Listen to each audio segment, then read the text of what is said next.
and the name of the company is Carroll and Company. It's John Carroll, John Carroll. The origins of the business really date back to the mid-40s. My father, who came out here after the war, his brother was out here already. His brother was a writer, and his brother said, "Come out, there's jobs out here, I can get you a job in one of the studios." So my father made the trek across the country and moved to Southern California. Got a job at Warner Brothers as a press agent. This was about 1945, 46, right after the war. Made a lot of contacts while he was at Warner Brothers with a lot of people. And there was a strike at the studio. And they closed the studio and they laid everybody off. And my father felt that that was kind of a volatile business, and he really didn't want to continue in the entertainment industry. And around that same time, his brother was getting married, and he needed to purchase a suit for the wedding. And he lived here on the west side, and the only place that he could go to get a traditional men's suit was Brooks Brothers, which was way downtown. And he thought that was just silly. Why does somebody have to go all the way downtown to Brooks Brothers to get a suit? So he thought timing was right. He always loved clothing, and he borrowed money from some of his friends at the studio, and he opened a small little store, about 600 square feet, and it was on the second floor of an office building. It was on the corner of Beverly Drive and Charleville. Now, South Beverly Drive in 1949, which is when he opened the store, that was the hub of Beverly Hills commerce. Everything happened around South Beverly Drive. And about 6 months after he opened, his landlord, who was Corinne Griffith, a silent film star, came to him and said, "Dick," Richard Carroll, my father, says, "Dick, you've got to move." And my father says, "Why do I have to move? I have a 3-year lease." She says, "Because there's so much traffic now in and out of the building, the other tenants are complaining." He says, "Well, I have a lease. I don't want to, you know." She says, "I tell you what, I own the building across the street. You can have the ground floor location. It's 2,500 square feet. I'll give it to you for the same price for the rest of your lease." It was actually, the entrance was on Charleville, and that was sort of the beginning of Carroll and Company. He was there for another 2.5 years, and then she came to him again and said, "I'm not going to renew your lease." Didn't give him any reason. Maybe she had somebody else for the spot. We're not really sure. So, you know, he threw his arms up in the air. He didn't know what to do. He was catatonic. So he looked around and he looked around, and he found a small store on the corner of Rodeo Drive and Santa Monica Boulevard. And in those days, that was a vast wasteland. There was nothing on Rodeo Drive. There were private homes, there were hardware stores, there were beauty salons. Rodeo Drive was nothing compared to what South Beverly Drive was in those days. He had to move, and he figured that he had enough of a following and he could make a go of it. And sure enough, he did. This was 1953 now. And the building that he took was a big building, but it was composed of about 6 different stores. So he took the corner store, which was about 3,000 square feet. And over the years, as more stores in the building became available, he would take them, and he would take the next door, and he would take the next door. And after he was there for about 15 years, he had the entire building, which was about 15,000 square feet.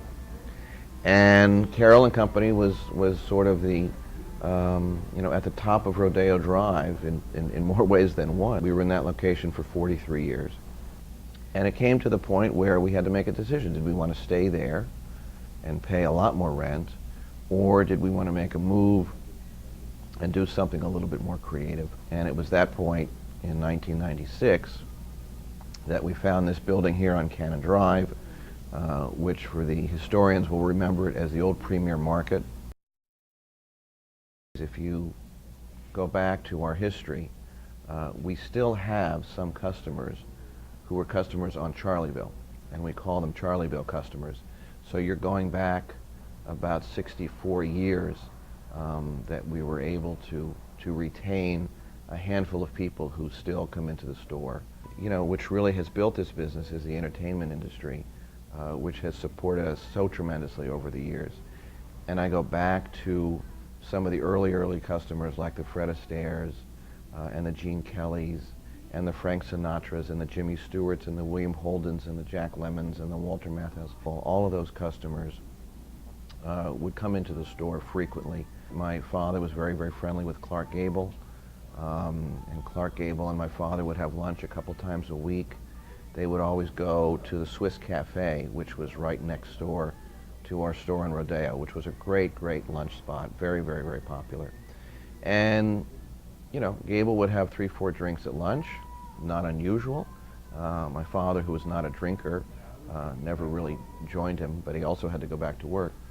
And after lunch, they would come back to the store, and we had a little hospitality area in the back of the store in our big suit room. And very often, Gable would come, he would just sit, he'd read the paper. Sometimes he'd fall asleep.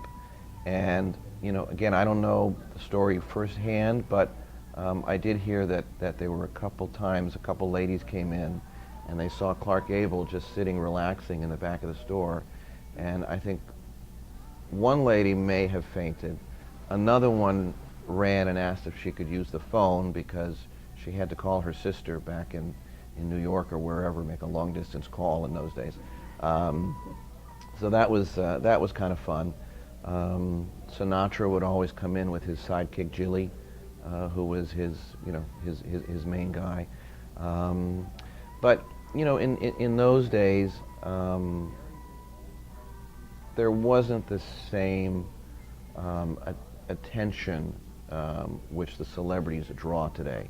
There was no paparazzi, you know, there was no TMZ, there was no Us magazine. Celebrities could easily come in, walk freely in our store. People wouldn't attack them. There were no cameras following them, and they could shop in a very comfortable environment. They didn't have stylists. You know, Paul Newman would come in and he would buy what Paul Newman wanted to buy. It was, you know, he didn't need to check with anybody or whatnot. I remember a very funny story that a friend of my father's who had a store in Denver, Colorado, and twice a year he would come out to Los Angeles. There was a big trade show in Los Angeles, a big men's trade show, and he would always come out twice a year for the show. And he was celebrity crazy.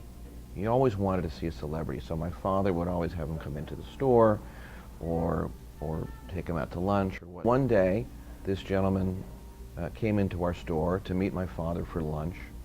It was a busy Saturday afternoon, and the store was active. There were a lot of people, and my father was helping a customer. So his friend just sort of waited around until he was free for lunch. And he was elegantly dressed. He was wearing a coat and tie and very nice. And because the store was busy, as a retailer, he had the inclination to go behind our tie bar and just sort of start straightening the ties like any good retailer would do. So he's standing behind the bar and he's straightening the ties. And a customer walks up, and of course, thinking that this gentleman worked for us, starts asking him some questions about this kind of tie, and I want to wear this with this kind of a jacket, and do you think, and what would you suggest as a tweed? And he actually just was very, you know, being very friendly and trying to help the customer as much as he could until one of the salesmen was free. He had sold him about 2 or 3 ties, turned it over to one of the salesmen who was free, who took the customer up to the front and wrote up the sale. So my father walked over and he said to him, "There you go. It doesn't get any better than that." And his friend said, "What are you talking about?" My father said, "You don't know who you were helping?" He says, "No." He says, "Well, that's Fred Astaire." So the guy was, you know, but you know, things like that were commonplace. You know, Lucille Ball would come in with her husband. David Jansen would come in with a costume designer to purchase clothes for one of his shows. It was a very comfortable environment in those days. on Christmas Eve morning, Rosemary Clooney would be the first person who would be in the store. We oftentimes had to open up early for her. She started her Christmas shopping on Christmas Eve. Carroll and Company was the first place that she would come to. And she would buy a lot of gifts, and we would have to wrap everything up very quickly, and we'd have to deliver it up to the house by noon because they celebrated Christmas that evening, and she had to sort all of her gifts. After she left here, she went to a couple other stores and whatnot. But every Christmas Eve was Rosemary Clooney in the morning. And every Christmas Eve afternoon, we could never close the store until Gregory Peck came in. Gregory Peck would come in every Christmas Eve. He would buy 3 or 4 gifts. He'd come in around 4:30 in the afternoon. And when Mr. Peck was done, we knew that our season was finished and we could close for the day. But Christmas Eve was always Rosemary Clooney in the morning and Gregory Peck in the afternoon, like clockwork every single year. We've always tried to be an integral part of the city. I grew up here. I was born here. I went to school here. My father was on the Architectural Commission for many years. He was in on the Planning Commission for many years. We have been involved with the Chamber. My father was one of the founding members of the Rodeo Drive Committee. We try to support, local Beverly Hills charities, whether it's the Education Foundation or the Maple Center or whatnot. You got to be involved. You've got to be aware of what your surroundings are, and you've got to support a lot of things that are going on in the city. The newest venture for Beverly Hills is the Wallace Annenberg Center for the Performing Arts. We were donors for that. Giving back to the community and getting involved in what the community has to offer and helping the community grow will also help your business grow, which is where we are today. As a kid, I used to go to Toy Mart. I used to go to Newberry's. I used to have lunch at the Swiss Cafe, or we used to have dinner at the Luau, a restaurant called Ah Fong's.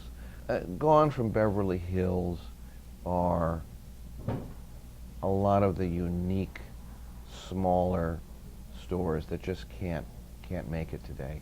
Thank goodness that Nate Nowell's is still here, our shining deli in the city of Beverly Hills. That was kind of my home away from home growing up. We don't have a bookstore in Beverly Hills. We had 2 across the street from our old store. We had Hunter's on one side, we had Martinelle's on the other side. There was always something nice about walking across the street, on a quiet afternoon and picking up and maybe reading a magazine or grabbing a book or something and just spending a little bit of quiet time. I moved into Beverly Hills in 5th grade.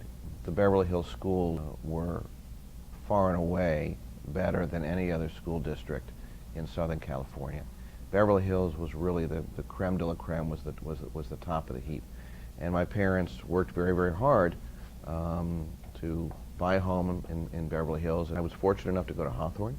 I made some wonderful friends at Hawthorne, went to Beverly High, had 4 terrific years at Beverly High. Beverly Hills is still, in many ways, a small town.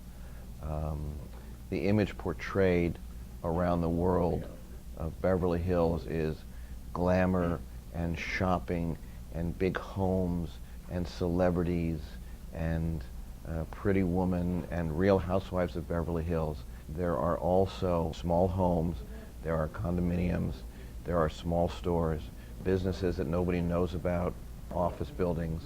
We may be the plastic surgery capital of the world. That very well could be true. But with that come medical professionals that have made their life and their career here in Beverly Hills that fly under the radar. There's a whole nother zip code, literally, of regular people, like you and me, who live here or have lived here or live close to here, that don't get involved in the glamour and don't get involved in the riches and don't get involved in the fancy cars and whatnot. I remember my father talking about in the mid-70s when the Beverly Wilshire Hotel, which in those days was probably the nicest hotel in the city, its hotel became an international hotel. Rodeo Drive began to explode. That I think was sort of the genesis of the expansion of Beverly Hills as a worldwide name. Nobody wants to lose what Beverly Hills is all about. we all know that we have a jewel in our backyard that is unique to any other place in the world. And the fact that the Beverly Hills Historical Society is literally recording all of that history is just a gift that nothing more that we could ask for.